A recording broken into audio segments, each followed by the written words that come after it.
Victoria, what was your favorite part of night 1 of WrestleMania 37? Man. Okay, it actually was the Miz Morrison Bad Bunny and Priest match. It was It, really good. yeah. I don't, we'll talk more about it, but it was even though the Miz lost, he was the one pinned.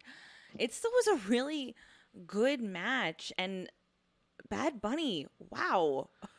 Yeah. Yeah. Wow. Wow. I mean, normally like a celebrity coming in, they don't really perform that much. They do a couple things, Indeed. for shock Yes. factor and like, oh, wow, it's like celebrity in there. But this is somebody who's like internationally known and is very mainstreamed. And it's like, okay, he was very impressive. Yeah. Yeah. He was really, really great. I was the performance of Bad Bunny. Like, I didn't know.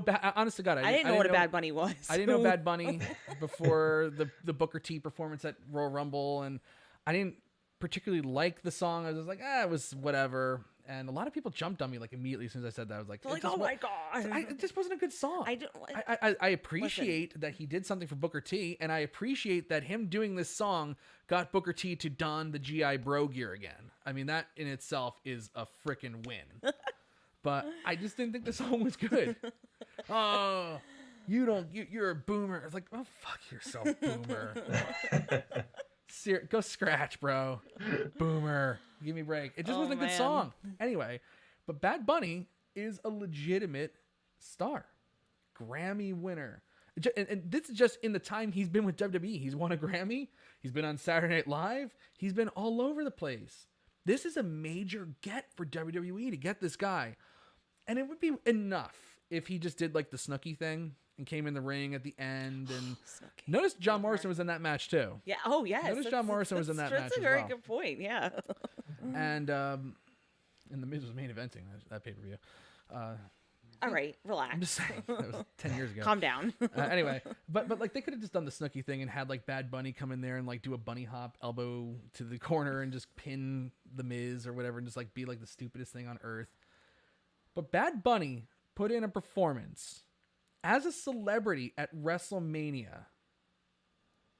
No, just as a celebrity, period, blew me away. I mean, I remember like when Stephen Amell, he's not like a star. But when he came in, like at SummerSlam 2015, he had a good match. I thought he had that good tag match. But to do it at WrestleMania, this guy is a huge fan. You could see how much time and effort he put into this match. Huge Incredible. Fan. It really was. It really, really was. That performance, and Roy knows wrestling history as much as me. I would put that up there, and I want to know your opinion, Roy. Like, I would put Bad Bunny's performance up there with the likes of like Mr. T at WrestleMania or Lawrence Taylor at WrestleMania, or I'm trying to think what other celebrity like. It's above Aki Bono, I know that. That's for sure. That's for sure. No, look, I would agree. I definitely put it up there. The only one that comes close, and granted, it wasn't WrestleMania, but what's his name?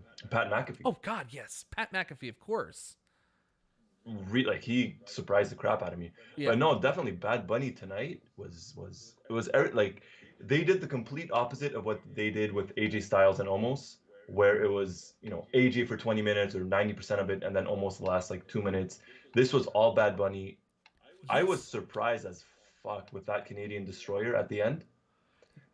Granted, John Morrison protected himself and did, most of the work, but it was surprising. You could tell, like you said, he's a fan.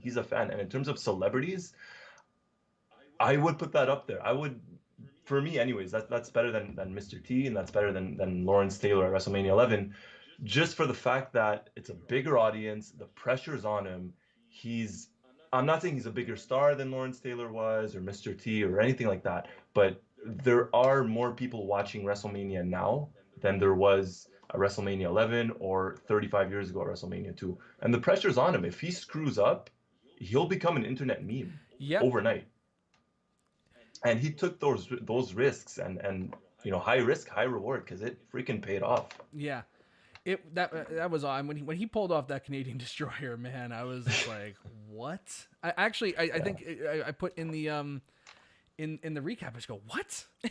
It was that was crazy to me. That was crazy. And Brian Farmer just mentioned that Miz was on Busted Open Radio on Friday and said that he was out of character, and he said that Bad Bunny had trained in Orlando every chance he got since the Royal Rumble. He left SNL and went to a ring. Like, that's how committed he was to this, and it showed. I mean, he was taking like bumps, not just like ooh, I got knocked down and they crumpled to their knees or whatever. Like, those were bumps. Really, I mean, he was laying in right hands on the Miz, but you know, like the Miz and Morrison, I can't say enough about them as well. You know, like, they could have just done this as a singles match. You know, like Damian Priest was there. You know, like this is more of a vehicle to try to get him over in the end of the day. Yeah. And to me, he was just there. I'm obviously not a big Damian Priest fan as it is, but there wasn't anything that was like wildly impressive. But on a big stage in a big match, you know, he held his own. Let's just say that. But Miz and Morrison, you know, not everybody could do this match. Not everybody could put the ego aside and give Bad Bunny that much offense. Take that many bumps for Bad Bunny. You know, like Miz and Morrison get it. Yeah. They really get it. The elements work. Everything about this worked. The individuals that he was involved with, they were the perfect pairing. They were. Miz is the type of guy, yes, he's a company man. He says yes to a lot, maybe more than he should sometimes. But this was a good move on his part to not let his ego get in the way and be like, I'm going to do this. And you know what? At the end of the day, it looks good for him because obviously you know that they're going to talk about this with Bad Bunny. And talking about Bad Bunny and talks about the other individuals who were in the match with him. And, you know, say what you want about The Miz, he is more mainstream. You know, he's an MTV veteran. Like, he knows this. Shut up. Like, seriously. God, he's mainstream. Oh, my God. Get out of here. What you... Whoa. All right. All right, He's you know what I'm mainstream. talking about. I do know what you're talking okay? about. I know what you're talking about. Yes. Don't even. I'm But not you know what even. I mean? Like he's the perfect individual. And Morrison too. Morrison, he also does. He gets it. He totally gets the whole, like, the bigger picture in all this, you know? A fun match, something to highlight the show, to get people who normally maybe wouldn't watch, because obviously you're getting people who maybe not watch WWE, but they're like, oh, I like Bad Bunny. I'm curious to see what he does, you know, in the ring and how he's whatever. I got to tell you, I got more feedback on the Bad Bunny tweet than anything I got tonight. So, I mean, there's something to be said about that. Yeah, people were definitely curious, and like Roy was saying, you know, like that was a representative match. Like that was representative of what professional wrestling is. You know, he's a huge fan. You could tell he's a big fan, and he, like Roy said, he could have been an internet meme if this didn't go well. No, like Roy, like you cover soccer, you know egos, you know agents. You know, like, sure. What do you think Bad Bunny's agents were saying to him when he was saying, like, I want to do a wrestling match? Don't take your shirt off. Yeah. It's probably number one. Don't take your shirt off. No, I guess, look, just be careful. But I mean, like you mentioned, and like the Miz mentioned on Friday, Busted Open Radio, he has been training. At one point, I read this actually tonight through Twitter. I don't know how accurate it is, but apparently he had rented a spot in Orlando the past 2-3 months just to be closer to the Performance Center, like you said. Yeah. So he does take this seriously, and you could tell. And even on my soccer Twitter timeline, whatever it is, some people were mentioning it because obviously, you know, Latin Americans and stuff like that. So like, oh, Bad Bunny, and you know, Conejo Malo, which is Bad Bunny in Spanish.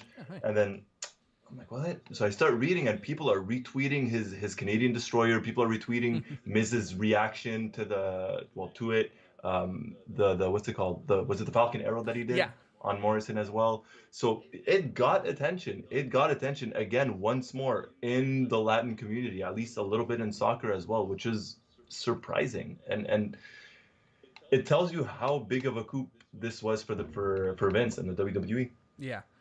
It was really, really big. I'm actually kind of curious to see like some more coverage of it like later on, like, you know, like when I'm online later and just seeing like headlines about like Bad Bunny. I thought And the Miz. and the Miz, And the the Miz. mainstream Miz. Right. And we got CJ Bowman in the chat room tonight. He mentions Mayweather Big Show, but to me that one, like Floyd Mayweather, that was a good showing. There was a lot of smoke and mirrors that went into that though. There, like I think like half of Floyd's entourage had to get like wiped out, but they still pulled that one off too. I still remember Big Show Mayweather at WrestleMania 24. They didn't even announce the rules of that match until SmackDown on Friday, right before WrestleMania, and it was just like a little scroll at the bottom, a little cry at the bottom of the screen, just saying like what the rules of the match were, because they couldn't even like hammer down like what the hell they were gonna do in this thing. How are we gonna get out of this? Total smoke and mirrors. But it wound up being good. They always pull, if I may, a bunny out of the hat at WrestleMania. You know what I mean? Oh, Come on dear now. Lord. That's a dad. Alright, You're that's talking a about my dad joke mainstream for everyone. Miz. You can motherfucking boomer me now on that one. You can call me a boomer all you want on that one. That was pretty bad. But I am a dad, so that's okay. Yeah, and that's that true. one That that a one dad was joke really right more there. of a shout out to Jerome Weiland, who is the king of dad jokes. I want to make sure that I got that in there for Jerome tonight.